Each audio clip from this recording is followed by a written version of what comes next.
آخری علمی point number 17، اور وہ ہے بھائیو، صرف رزق حلال ہی زکوٰۃ دینے سے پاک ہوگا، رزق حرام پاک نہیں ہوگا۔ جس طرح ابھی یہاں پر ایک بہت بڑے سنگر ہیں، انہوں نے کروڑوں روپیہ حرام کا کمایا اور اب اس کے ذریعے کمائی کر کے تو وہ اب آگے کہنا جی اب میں اپنا مال پاک کر لوں گا، اس طرح نہیں ہوتا۔ ورنہ تو ایک بندہ سمگلنگ کر کے کروڑوں کما لے اور پھر کہ جی اب میں نے توبہ کر لی ہے تو اب میں اس کے ذریعے آگے پاک کماؤں گا، تو وہ پہلا ہی جیک تو مشکل ہوتا ہے لگنا، اس طرح تو سب لوگ کر لیں گے۔ اور دوسرا، سوال کرنے کی اسلام میں مذمت، اس حوالے سے میں تھوڑی سی گفتگو کر کے اسے کنکلوڈ کرتا ہوں۔ صحیح مسلم میں حدیث ہے 2346 انٹرنیشنل نمبر کے مطابق کہ آپ صلی اللہ علیہ وسلم نے فرمایا، بے شک اللہ پاک ہے اور صرف پاک مال کو ہی اپنی بارگاہ میں قبول کرتا ہے، حلال مال کو۔ پھر فرمایا کہ ایک آدمی ہے جو دور دراز کا سفر کر کے آتا ہے، پرانگدہ بال اور گرد آلود جسم کے ساتھ، اور ہاتھ لمبے کر کے دعا کرتا ہے، یا رب یا رب یا رب، اور وہ اس حال میں اللہ سے دعا کر رہا ہوتا ہے کہ اس کا کھانا حرام کا ہوتا ہے، اس کا پینا حرام کا ہوتا ہے، اس کا لباس حرام کا ہوتا ہے، اس کی پرورش حرام کے مال پر ہوتی ہے۔ اللہ ایسے کی دعا کیوں کر قبول کرے جس کا یہ سارے معاملات حرام کے ہیں؟ رزق حلال از دا لٹمس ٹیسٹ آف ایمان۔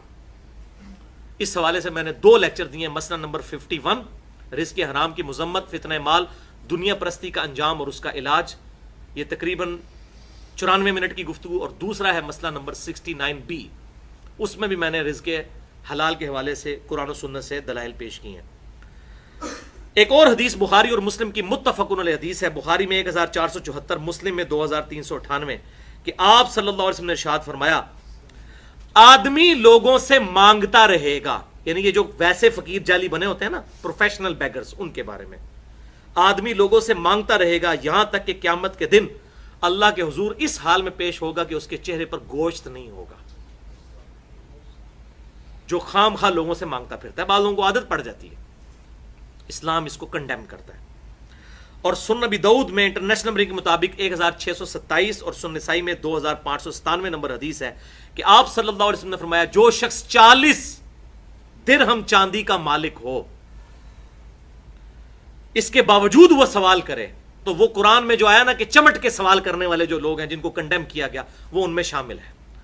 تو اب یہ 40 درہم آج کل کے اعتبار سے تو بہت کم رقم بنتی ہے، لیکن میں نے بتایا اب چونکہ سونا ریفرنس ہے، اس وقت 1:7 کی نسبت تھی سونے اور چاندی کی، اب 1:65 کی ہے، تو لہٰذا میں نے اس کو آج کے دور کے اعتبار سے کیلکولیٹ کیا ہے 1.5 تولہ سونا، یعنی جس کے پاس 1.5 تولہ سونا یا اس کی مالیت جمع پونجی موجود ہو تو وہ کسی سے سوال نہ کرے جب تک کہ اس کو خرچ نہ کر لے، 1.5 سے کم آ جائے پھر وہ مانگ سکتے ہیں۔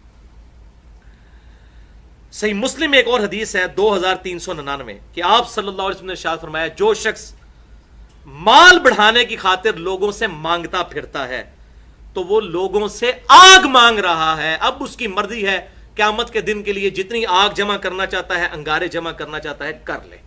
بولے اعوذ باللہ تعالی۔ آپ دیکھ لیں پاکستان میں کئی بار یہ ڈاکومنٹریز چلتی ہیں پرائیویٹ چینلز پہ، کتنے فقیر ہیں، کروڑ پتی فقیر ہیں کراچی کے اندر، انہوں نے گھروں کتنی کوٹھیاں ہیں ان کی، انہوں نے پچاروز رکھی ہوئی ہیں، بڑی بڑی گاڑیاں رکھی ہوئی ہیں، اور ہے فقیر ہیں، مانگتے ہیں۔ ظاہر ہے فقیر تو کراچی کے جیسے بڑے شہر میں، اسلام آباد میں ہزاروں روپے کی دہاڑی لگا لیتے ہیں فقیر، تو بڑے بڑے امیر۔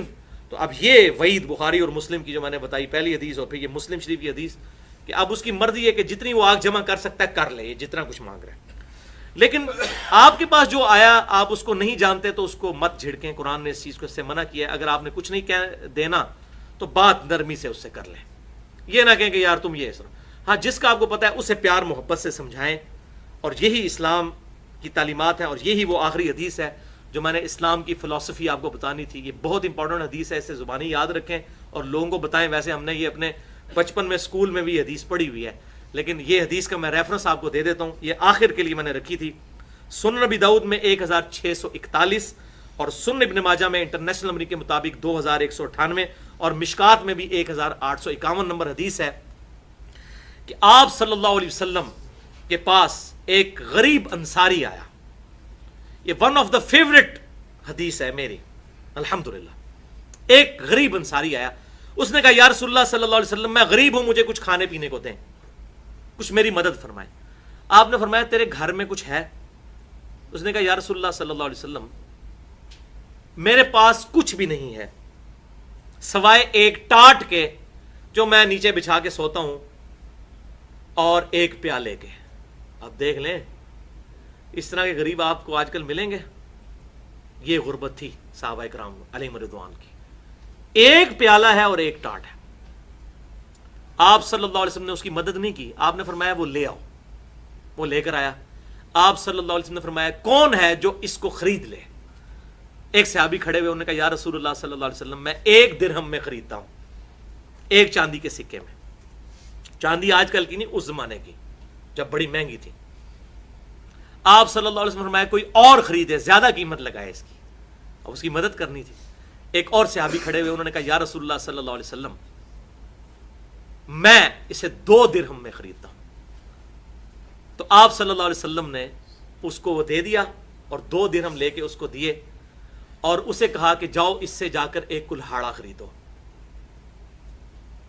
وہ شخص بازار سے جا کر کلہاڑا خرید کر لایا تو آپ صلی اللہ علیہ وسلم نے اپنے مبارک ہاتھوں سے اس میں دستہ فٹ کیا. اللہ اکبر کبیرہ. آپ شفقت دیکھیں, حریص علیکم بالمؤمنین رؤوف رحیم. اپنے مبارک ہاتھوں سے اس کو کلہاڑے کا دستہ فٹ کر کے آپ صلی اللہ علیہ وسلم نے دیا اور فرمایا جا اس سے لکڑیاں جنگل کی کاٹ اور ان لکڑیوں کو اکٹھا کر کے اپنی گزر بسر کر. یہ اس بات سے بہتر ہے کہ تو لوگوں سے مانگتا پھرے.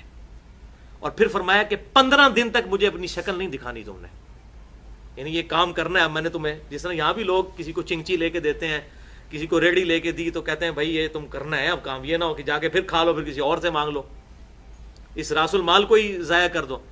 تو 15 دن کے بعد وہ شخص آپ صلی اللہ علیہ وسلم کی خدمت میں حاضر ہوا تو اس کے پاس 10 درہم ہو چکے تھے, یعنی وہ 1 درہم اور پھر 10 درہم. تو آپ صلی اللہ علیہ وسلم نے اچھا وہ جو 2 درہم جو لیے تھے اس نے, آپ نے 1 درہم سے وہ کلہاڑا منگوایا اور 1 درہم کہا کہ گھر والوں کو کھانا خرید کے دو. یہ سکپ ہو گئی تھی, بعد میں اس میں بتا دوں. 1 درہم سے وہ کلہاڑا آیا تھا. پھر 15 دن کے بعد جب وہ آیا 10 درہم تھے تو پھر اس نے گھر میں غلہ بھی ڈلوایا اور گھر والوں کو کپڑے بھی لے کے دیے. پھر آپ صلی اللہ علیہ وسلم نے اس کو کہا کہ یہ جو تم کر رہے ہو یہ اس چیز سے بہتر ہے کہ تم لوگوں سے مانگتے پھرو اور قیامت کے دن اللہ کے حضور اس حال میں پیش ہو کہ تمہارے چہرے پر سیاہ نقطے ہوں. یعنی اللہ کے حضور, پچھلی دفعہ تو احادیث آئی تھی نا اس حوالے سے, اللہ کے حضور پیش ہو. اور یہ ہم نے مسلم کی بھی حدیث سنی کہ بخاری اور مسلم کی متفق علیہ حدیث کے چہرے پر گوشت نہیں ہوگا, اور مسلم کی حدیث سنی کہ جتنے آگ کے انگارے ہیں یہ جمع کر رہے ہو جو مال لوگوں سے اس طریقے سے مانگ رہے ہو. تو آپ نے فرمایا یہ اس سے تو بہتر ہے. پھر آپ نے فرمایا کسی کے لیے سوال کرنا جائز نہیں سوائے 3 لوگوں کے.